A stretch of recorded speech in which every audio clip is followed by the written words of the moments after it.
दिल दिया गल्ला है करांगे रोज रोज बैके 48 বছরের বয়সের ব্যবধান তবু বিয়ের বন্ধনে আবদ্ধ। খবর ছড়াতেই সামাজিক যোগাযোগ মাধ্যমে ঝড়, টেলিভিশন টক শোতে বিতর্ক আর কন্টেন্ট নির্মাতাদের ভিড় নবদম্পতির বাড়ির সামনে।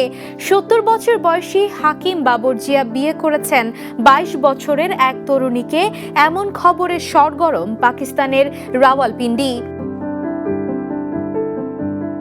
ঘটনাটি ঘটেছে রাওয়ালপিন্ডি শহরের চাকলালা এলাকায়। চলতি সপ্তাহে বিয়ের খবর প্রকাশ্যে আসতেই আলোচনার কেন্দ্রবিন্দুতে চলে আসেন হাকিম বাবরজিয়া। কেউ বলছেন এটি ভালোবাসার জয়, কেউ আবার তুলেছেন নৈতিকতা ও সামাজিক মানদণ্ডের প্রশ্ন। নিজের সিদ্ধান্ত নিয়ে সমালোচনার মুখে পড়লেও দৃঢ় কণ্ঠে অবস্থান জানান বাবরজিয়া। তার দাবি এটি একই সঙ্গে পারিবারিকভাবে নির্ধারিত এবং পারস্পরিক পছন্দের বিয়ে। প্রথমে আমরা একে অপরকে পছন্দ করি, পরে পরিবারের সম্মতিতে নিকাহ সম্পন্ন হয় বলেছেন তিনি।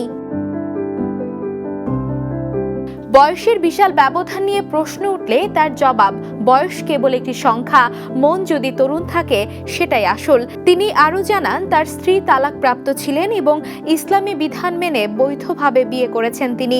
আমি কোনো অন্যায় করিনি, তাহলে এত সমালোচনা কেন? প্রশ্ন তার। নববধূ স্বামীর বক্তব্যের সঙ্গে একমত। তার মতে প্রকৃত ভালোবাসা বয়সের সীমারেখা মানে না। ভালোবাসা যখন সত্য, তখন সামাজিক চাপ উপেক্ষা করেও সিদ্ধান্ত নেওয়া যায়। এই দম্পতি জানিয়েছেন আসন্ন ঈদুল ফিতরের পর তারা ওমরাহ পালনে যাবেন। এরপর ইউরোপ ভ্রমণের পরিকল্পনাও রয়েছে।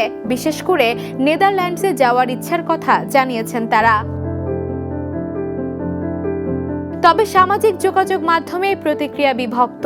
অনেকেই বয়সের বড় ব্যবধানকে অস্বস্তিকর বলে মন্তব্য করেছেন, আবার কেউ কেউ এটিকে ব্যক্তিগত স্বাধীনতার বিষয় বলে সমর্থন জানিয়েছেন।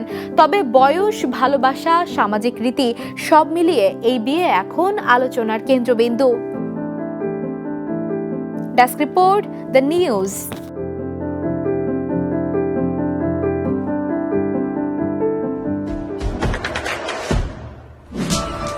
দেশে দেশে সবার সাথে দ্য নিউজ।